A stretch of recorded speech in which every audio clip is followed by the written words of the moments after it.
다음 소식입니다. 오등봉 도시공원 부지에 대규모 아파트를 짓는 민간 특례 사업에 상당한 특혜가 있었다는 의혹이 더 짙어지고 있습니다.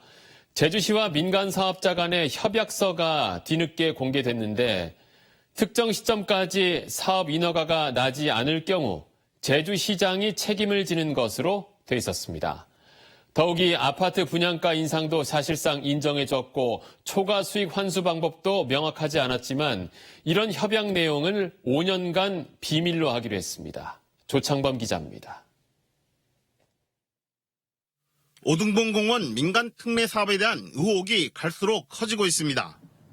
제주시와 오등봉 공원 민간 특례 사업자 간 협약이 불평등하게 체결됐다는 지적이 일고 있습니다. 지난해 말 체결된 협약서는 지난 8월 10일까지 실시계획 인가를 못 박았습니다. 그러면서 이때까지 인가되지 않으면 제주시장이 책임지고 공사기간을 연장하거나 비용을 보상하도록 규정하고 있습니다. 일몰 직전에 도시공원 계획을 제대로 된 환경영향평가도 진행하지 않고 속전속결로 처리할 수밖에 없는 이유가 있었던 겁니다. 문제는 또 있습니다.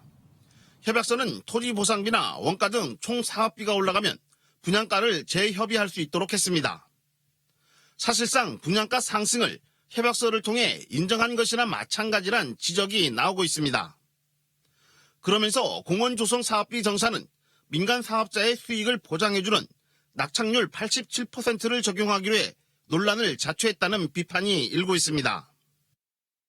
정산이 상당히 이제 애매모호하게 이루어져서 원가 정산이 이루어질 수 없다는 부분. 원가 정산이 제대로 안 되다 보면은 초과이익 환수가 과연 제대로 될 것인가.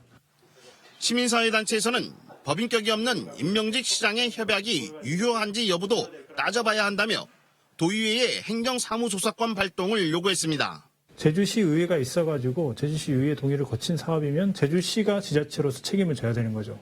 그럼 이 경우는 안동우 시장 개인으로 책임을 질 것이냐 하는 그런 문제도 여전히 있습니다.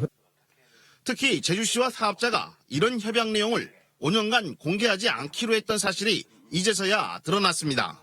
5년간 비밀을 유지하기로 했던 협약서가 이번 행정사무감사를 통해 공개되면서 오등봉 공원 민간 특례 사업에 대한 파문은 쉽게 가라앉지 않을 전망입니다. JIBS 조창범입니다.